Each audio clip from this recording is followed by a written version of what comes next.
India Legal presents Courts Roundup.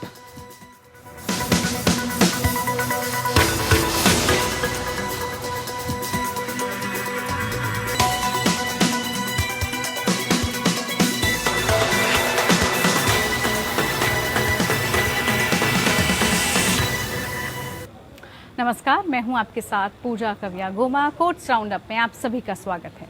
इस bulletin में अगले आधे घंटे हम आपको कोर्ट से जुड़ी तमाम छोटी बड़ी खबरों से रूबरू करवाएंगे। कोर्ट की कार्यवाही और सुप्रीम कोर्ट से लेकर हाई कोर्ट और लोअर कोर्ट तक के फैसलों को आपके सामने रखेंगे।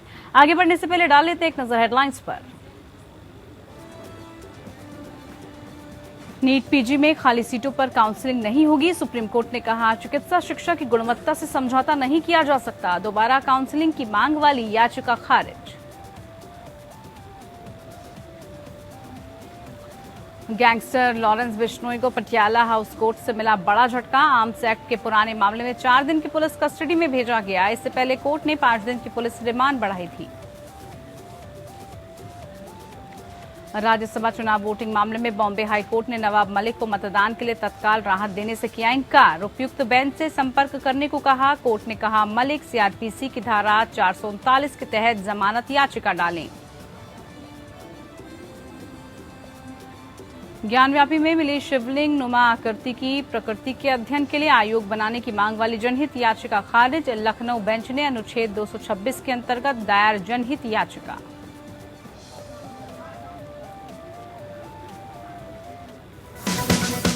India Legal presents Courts Roundup.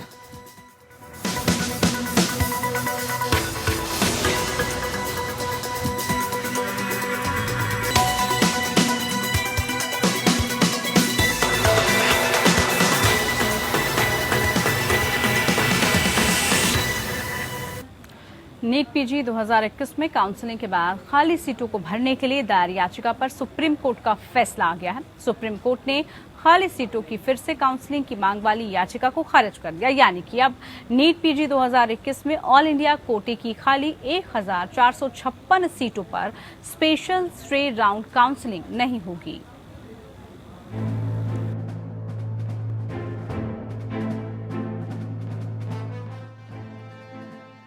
Supreme court ने नीट पीजी 2021 के लिए काउंसलिंग के लिए एक स्पेशल स्टे राउंड की मांग वाली याचिका खारिज कर दी, ताकि उम्मीदवारों को एआईक्यू के एक राउंड के आयोजन के बाद उपलब्ध रिक्त सीटों के लिए भाग लेने की अनुमति मिल सके।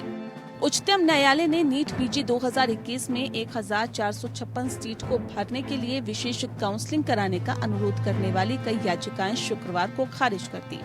अखिल भारतीय कोटे के लिए स्टे राउंड काउंसलिंग के बाद ये सीटें खाली रह गई हैं। अब उम्मीदवारों को एआईक्यू के एक राउंड के आयोजन के बाद उपलब्ध रिक्त सीटों के लिए भाग लेने की अनुमति मिल सकेगी। न्यायमूर्ति एमआर शाह और न्यायमूर्ति अनिरुद्ध बोस की पीठ ने कहा कि चिकित्सा शिक्षा की गुणवत्ता से समझौता नहीं किया जा सकता, क्योंकि इससे जन स्वास्थ्य पर असर पड़ेगा। शीर्ष न्यायालय ने कहा कि विशेष काउंसलिंग न कराने का सरकार और मेडिकल काउंसलिंग कमेटी एमसीसी का फैसला चिकित्सा शिक्षा और जन स्वास्थ्य के हित में है। पीठ ने कहा कि जब भारत सरकार और एमसीसी ने काउंसलिंग का कोई विशेष राउंड न कराने का सोच समझकर फैसला लिया है, तो इसे मनमाना नहीं माना जा सकता। स्वास्थ्य सेवा महानिदेशालय डीजीएचएस ने बुधवार को शीर्ष न्यायालय को बताया था कि उसने नीट पीजी 21 के लिए 4 चरणों की ऑनलाइन काउंसलिंग की है और वह विशेष काउंसलिंग कराकर 1456 सीट को नहीं भर सकता, क्योंकि सॉफ्टवेयर बंद हो गया है। नीट पीजी 2021 से 22 परीक्षा में बैठने वाले और अखिल भारतीय कोटा एआईक्यू काउंसलिंग और राज्य कोटा काउंसलिंग के पहले और दूसरे चरण में भाग लेने वाले डॉक्टर्स ने ये याचिकाएं दायर की थी।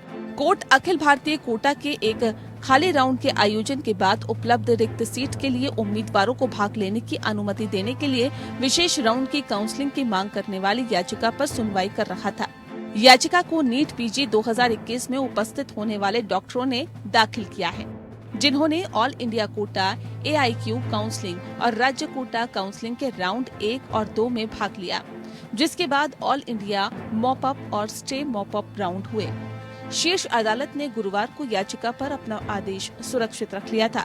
बेंच ने कहा था कि पूरी प्रक्रिया की एक सीमा होनी चाहिए और अगर काउंसलिंग के 8 या 9 राउंड के बाद भी सीटें खाली रहती है तो छात्र 1.5 साल के बाद अधिकारों का दावा नहीं कर सकते हैं। Bureau report. सुप्रीम कोर्ट ने शुक्रवार को शैक्षणिक साल 2021-22 के लिए नर्सिंग कोर्स में खाली रह गई सीटों को भरने के लिए टाइम शेड्यूल बढ़ाने और अतिरिक्त मापअप राउंड आयोजित करने की मांग वाली याचिका खारिज कर दी है। Justice MR. शाह और जस्टिस अनिरुद्ध बोस की अवकाश पीठ ने याचिकाओं को खारिज करते हुए कहा कि शैक्षणिक संस्थान में एडमिशन के लिए टाइम शेड्यूल का पालन करना होगा। पीठ ने आदेश में आगे कहा, हाईकोर्ट ने याचिका पर विचार करने और खाली रह गई सीटों को भरने के लिए आगे के मॉपअप राउंड में कोई राहत देने से इनकार कर दिया। याचिकाकर्ताओं का ये निवेदन है कि यहाँ तक 2 अन्य संस्थाओं का संबंध है, इसे बढ़ाया गया है। अब हम ना तो यहाँ के रह रहे हैं और ना ही वहाँ के।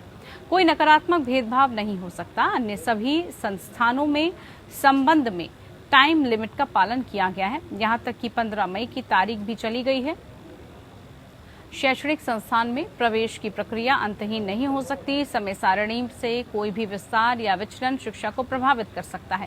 जस्टिस संजीव सचदेवा और जस्टिस तुषार राव की खंडपीठ ने याचिका को खारिज करते हुए कहा, हम भारतीय नर्सिंग काउंसिल के साथ साथ यूनिवर्सिटी की ओर से पेश वकील के तर्क में योग्यता पाते हैं। यदि तारीख आगे बढ़ाई जाती है तो ये देश भर के सभी कॉलेजों पर प्रभाव पड़ने की संभावना है और शैक्षणिक सत्र को गंभीर रूप से प्रभावित करने की संभावना है। जिन सीटों को भरने की मांग की गई है वो शैक्षणिक सत्र 2021-22 के लिए सीटें हैं। शैक्षणिक सत्र में महामारी के कारण देर हुई है। सामान्य परिस्थितियों में शैक्षणिक सत्र 2021-22 के लिए शिक्षण मई के अंत तक पहले ही समाप्त हो चुका होगा। परीक्षाएं पहले ही चल रही होंगी। हालांकि पिछले 2 वर्षों में मौजूद अजीबोगरीब तथ्यों और परिस्थितियों में एडमिशन प्रोसेस में देरी हुई है। हालांकि इसका मतलब ये नहीं कि प्रक्रिया में और देरी होनी चाहिए। वास्तव में छात्रों के लिए 0 वर्ष हो सकता है। सुप्रीम कोर्ट ने अनेकल टाउन म्यूनिसिपल काउंसिल के सदस्यों द्वारा दायर FLP पर नोटिस जारी किया।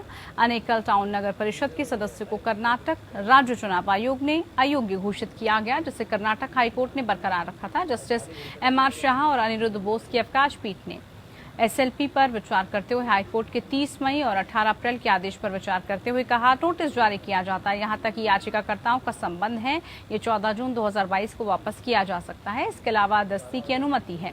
ये स्पष्ट किया जाता है कि वर्तमान आदेश केवल याचिकाकर्ताओं तक ही सीमित होगा। उपायुक्त की रिपोर्ट के अनुसार उम्मीदवार उन्हें कारण बताओ नोटिस देने के बावजूद चुनाव खर्च का विवरण प्रस्तुत करने में विफल रहे थे। सीनियर वकील ने तर्क दिया, चुनाव आयोग द्वारा पारित पूरा आदेश इस आधार पर था कि याचिकाकर्ता ने कारण बताओ नोटिस का जवाब नहीं दिया या कर्नाटक नगरपालिका अधिनियम के नियम 22C के तहत कोई प्रतिनिधित्व नहीं किया और याचिकाकर्ता के जवाब के पहलुओं पर एकल न्यायाधीश या खंडपीठ द्वारा विचार नहीं किया गया।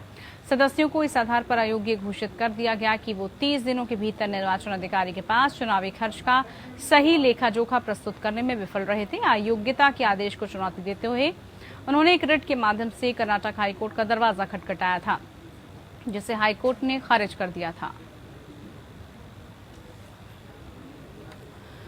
राजस्थान सरकार के मंत्री महेश जोशी के बेटे रोहित जोशी को दिल्ली की 30,000 कोर्ट से राहत मिली है। कोर्ट ने रोहित जोशी को अग्रिम जमानत दे दी। दरअसल पीड़िता ने दिल्ली में शिकायत दर्ज कराई थी, जिसमें कहा गया कि शादी का झांसा देकर उसके साथ दुष्कर्म किया गया। पीड़ित के मुताबिक रोहित जोशी जनवरी 2021 से लेकर अप्रैल 2022 तक उसका शोषण करता रहा। पीड़िता जब रोहित की हरकतों का विरोध करती तो उसके साथ काफी मारपीट की गई। इसके अलावा पीड़िता ने रोहित पर उसके पिता महेश जोशी के पद की धौंस दिखाकर पूरे परिवार को जान से मारने की धमकी देने और ब्लैकमेल करने का भी आरोप लगाया है। पीड़िता ने रोहित पर राजस्थान, हिमाचल प्रदेश और दिल्ली में अलग अलग स्थानों पर शोषण करने के आरोप लगाए। दुष्कर्म के आरोप में फरार रोहित जोशी की गिरफ्तारी के लिए दिल्ली पुलिस जयपुर गई थी, लेकिन वो वहां पर दिल्ली पुलिस रोहित जोशी की गिरफ्तारी के लिए लगातार दबिश भी करती रही। 23 वर्षीय शिकायतकर्ता ने राजस्थान की कांग्रेस के नेतृत्व वाली सरकार में न्याय नहीं मिलने की आशंका व्यक्त की और केस दूर होने पर जहां रोहित ने सीआरपीसी की धारा 482 के तहत हाईकोर्ट का दरवाजा खटखटाया, जिसमें 9 मई की प्राथमिकी रद्द करने की प्रार्थना की गई। जस्टिस तलवंत सिंह की एकल पीठ ने नोटिस जारी किया और मामले की तारीख 26 जुलाई तय की। इस बीच कोर्ट ने राज्य से एक स्टेटस रिपोर्ट जवाब दाखिल करने को कहा। हालांकि रोहित को कोई अंतरिम राहत नहीं मिल पाई। याचिकाकर्ता के इस अनुरोध पर कि अग्रिम जमानत के लिए आवेदन करने का उसका अधिकार जब और तब ऐसा सलाह दी जाए संरक्षित किया जा सकता है। अदालत ने कहा कि इस अनुरोध पर कोई आदेश पारित करने की आवश्यकता नहीं है क्योंकि यह अधिकार हमेशा खुला रहता है। सिद्धू मूसेवाला हत्याकांड के बाद सुर्खियों में आए गैंगस्टर लॉरेंस बिश्नोई को आर्म्स एक्ट मामले में बड़ा झटका लगा है। पंजाब के आर्म्स एक्ट के पुराने मामले में आज यानी शुक्रवार को दिल्ली की पटियाला हाउस कोर्ट ने लॉरेंस बिश्नोई को 4 दिन के लिए पुलिस कस्टडी में भेजा। लॉरेंस बिश्नोई को अदालत के सामने पेश किया गया था। कोर्ट में Delhi police south range special cell ने बिश्नोई की 4 दिन की कस्टडी मांगी। सुनवाई के दौरान पुलिस ने 20 मिनट तक बिश्नोई से पूछताछ की और फिर उसके बाद अदालत ने उसे पुलिस की कस्टडी में भेज दिया। स्पेशल सेल ने कोर्ट को बताया पंजाब का गैंगस्टर जग्गू भगवानपुरिया ने यह बताया कि लॉरेंस बिश्नोई नहीं हुई, उसे हथियार सप्लाई किया था। जिसके बाद दिल्ली पुलिस की स्पेशल सेल ने कोर्ट की इजाजत से 20 मिनट की पूछताछ की मांग की थी। उस पूछताछ के बाद कोर्ट से लॉरेंस बिश्नोई की कस्टडी की मांग की गई, जिसके बाद कोर्ट ने लॉरेंस बिश्नोई को दूसरे मामले में 4 दिन की पुलिस कस्टडी में भेज दिया। वहीं आज लॉरेंस बिश्नोई को अदालत के सामने पेश किया गया था। पुलिस के मुताबिक पंजाब के एक मामले में गैंगस्टर जग्गू भवानापुरिया ने पुलिस को बताया कि वारदात को अंजाम देने के लिए बिश्नोई ने ही उसे हथियार दिए थे। भगवानपुरिया फिलहाल जेल में बंद है। दिल्ली पुलिस इसी मामले में बिश्नोई से पूछताछ करना चाहती है। पुलिस के मुताबिक पंजाब के एक मामले में गैंगस्टर जग्गू ने पुलिस को बताया कि वारदात को अंजाम देने के लिए बिश्नोई ने ही उसे हथियार दिए थे। फिलहाल वो जेल में बंद है। दिल्ली पुलिस इसी मामले में बिश्नोई से पूछताछ करना चाहती है। बता दें कि इससे पहले दिल्ली पुलिस की मांग पर पटियाला हाउस कोर्ट ने लॉरेंस बिश्नोई की 5 दिन की पुलिस रिमांड बढ़ाई थी। पुलिस ने कोर्ट में आर्म्स एक्ट के तहत अन्य आरोपियों का पता लगाने के लिए बिश्नोई से पूछताछ की और आवश्यकता बताई थी। पिछली सुनवाई में दिल्ली पुलिस ने दावा किया था कि गैंग के अन्य मेंबर की तलाश की रेड की गई है, लेकिन वो नहीं मिले। अभी अन्य राज्यों की रेड की आवश्यकता है। दिल्ली पुलिस की स्पेशल सेल ने कोर्ट को बताया कि आर्म्स एक्ट के केस में पूछताछ के चलते 3 नाम सामने आए हैं, उनकी तलाश करनी है। स्पेशल सेल ने कहा सुरक्षा वजहों से वो बिश्नोई को पंजाब नहीं लेकर जा रहे हैं, वो पंजाब से संबंधित जानकारी ले रहा है। वहीं पंजाब पुलिस से शेयर करके जांच कराई जा रही है। तो इधर ज्ञानव्यापी में मिली शिवलिंग नुमा आकृति की प्रकृति के अध्ययन के लिए आयोग या समिति बनाने की मांग वाली जनहित याचिका लखनऊ बेंच ने खारिज कर दी। 7 जून को वाराणसी के सुधीर सिंह, महंत बालकदास, मार्कंडे तिवारी, राजीव राय समेत 7 लोगों ने लखनऊ हाई कोर्ट की बेंच में आर्टिकल 226 के अंतर्गत एक जनहित याचिका दायर की थी। इस याचिका में याचिकाकर्ताओं ने ज्ञानव्यापी सर्वे के दौरान प्राप्त शिवलिंग नुमा आकृति की प्रकृति पता करने, साथ ही हाई कोर्ट या सुप्रीम कोर्ट की निगरानी में एक समिति या आयोग बनाने के निर्देश देने की मांग की थी। आवेदन में तर्क रखा गया था कि ज्ञानव्यापी परिसर में मिली आकृति को हिंदू शिवलिंग बता रहे हैं, जबकि मुस्लिम उसको फवारा बता रहे हैं, इसलिए उसकी प्रकृति पता करना आवश्यक है। यदि ये शिवलिंग है तो भक्तों को उनकी पूजा अर्चना का अधिकार मिले, और यदि वो फवारा है तो उसको चालू किया जाए। लेकिन आज उस याचिका को PIL high court Lucknow bench के जस्टिस राजेश सिंह चौहान और जस्टिस सुभाष विद्यार्थी द्वारा याचिका को खारिज कर दिया गया। बॉम्बे हाईकोर्ट ने शुक्रवार को महाराष्ट्र के कैबिनेट मंत्री नवाब मलिक को आज होने वाले राज्यसभा चुनाव में वोट डालने की अनुमति देने वाली अपनी याचिका में संशोधन करने को कहा। मलिक मनी लॉन्ड्रिंग मामले में जेल में बंद हैं। मलिक को राहत देने से इनकार करने वाले विशेष न्यायाधीश के आदेश को रद्द करने के लिए संविधान के अनुच्छेद 227 और दंड प्रक्रिया संहिता की धारा 482 को लागू करते हुए उच्च न्यायालय के समक्ष याचिका दायर की गई थी। न्यायमूर्ति PD नायक ने हालांकि कहा कि याचिका अनुच्छेद 227 विचारणीय नहीं है और इसके बजाय मलिक को CRPC की धारा 439 के तहत जमानत याचिका के रूप में अपनी याचिका दायर करने और उचित पीठ से संपर्क करने के लिए कहें। कोर्ट ने आदेश दिया, अवधि से याचिका बॉन्ड पर जमानत पर रिहा करने के लिए है। रिहाई केवल CRPC के प्रावधानों 439, 440 और 441 के तहत बॉन्ड के साथ हो सकती है। याचिकाकर्ता को 439 के तहत एक उपयुक्त आवेदन करना चाहिए था, न कि वर्तमान याचिका। इस याचिका में संशोधन की अनुमति दी गई। मलिक वर्तमान में अंडरवर्ल्ड डॉन दाऊद इब्राहिम से जुड़े धन शोधन निवारण अधिनियम के तहत मनी लॉन्ड्रिंग मामले में कथित संलिप्तता के लिए न्यायिक हिरासत में हैं। उन्होंने 9 जून को विशेष न्यायाधीश RN रोकाडे द्वारा मतदान की अनुमति के लिए प्रार्थना को खारिज करने के आदेश को चुनौती देते हुए उच्च न्यायालय का रुख किया। उन्होंने इस तथ्य पर प्रकाश डाला क्योंकि वो विधानसभा के सदस्य हैं, इसलिए उन्हें राज्यसभा चुनाव के लिए वोट देने का अधिकार है। मलिक ने इस बात पर जोर दिया कि केवल 288 निर्वाचित विधायक ही वोट डालने के लिए विधान भवन में होंगे। इस प्रकार उस बात की कोई संभावना नहीं है कि कार्यक्रम स्थल पर उनकी उपस्थिति किसी मतदाता को प्रभावित करेगी या प्रक्रिया को स्वतंत्र और निष्पक्ष तरीके से संचालित करने से प्रभावित करेगी। उन्होंने शुरू में वोट डालने के लिए एक दिन की जमानत की मांग करते हुए उच्च न्यायालय का रुख किया। इसके बाद उन्होंने जमानत के लिए याचिका को खारिज कर दिया और इसके बजाय अदालत से उन्हें पुलिस की सुरक्षा में वोट डालने और जेल वापस जाने की अनुमति देने के लिए कहा।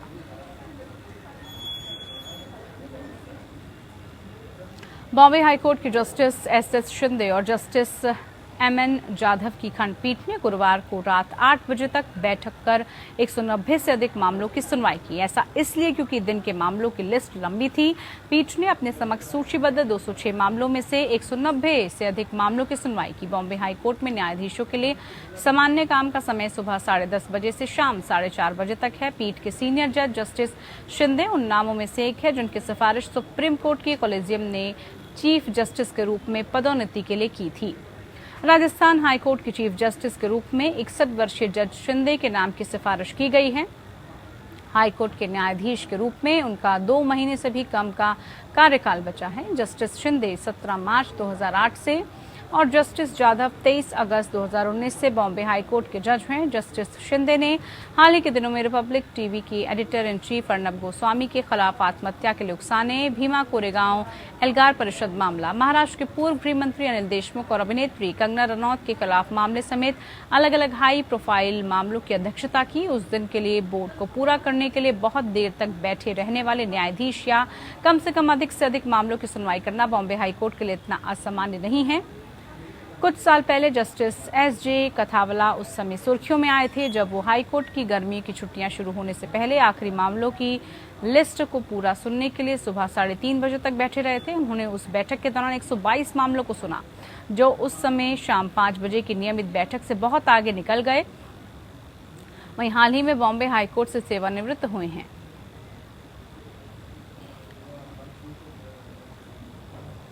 जम्मू और कश्मीर और लद्दाख हाईकोर्ट ने कहा कि किसी अपराधी के खिलाफ विभागीय कार्रवाई करना और अपराध के निष्कर्ष दर्ज करना और उसी के लिए सजा देना अर्धन्यायिक कार्य है, न कि प्रशासनिक कार्य। हाईकोर्ट ने इन्हीं टिप्पणियों के साथ J&K state board of school education के सचिव द्वारा याचिकाकर्ता के खिलाफ पारित आदेश को रद्द कर दिया। याचिकाकर्ता बोर्ड में वरिष्ठ सहायक के रूप में कार्यरत थे। अदालत ने कहा कि याचिकाकर्ता को अगली पदोन्नति के लिए देय होने की तारीख से पदोन्नति को रोकने का दंड मनमाना है और इस कारण से टिकाऊ नहीं है कि कथित कदाचार की कोई विभागीय जांच नहीं की गई थी। Justice MA. चौधरी की अध्यक्षता वाली पीठ ने दर्ज किया कि नियमित जांच में दोषी ठहराए जाने के अभाव में याचिकाकर्ता पर लगाया गया जुर्माना प्रतिवादियों द्वारा शक्ति का दुरुपयोग है और प्रतिवादियों की ओर से की गई इस मनमानी कार्रवाई को बरकरार नहीं रख सकता।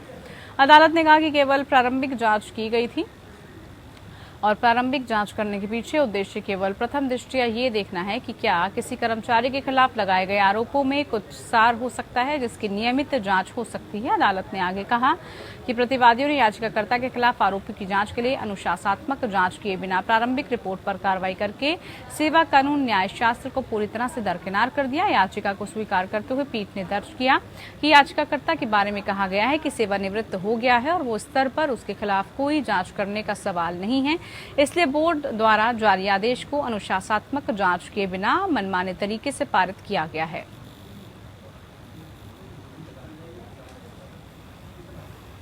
इलाहाबाद हाईकोर्ट ने कहा कि आपराधिक मामले में पुलिस चार्जशीट पर मजिस्ट्रेट के संज्ञान लेने के बाद उस पर पुनर्विचार नहीं करने से उसे अधिकार नहीं है।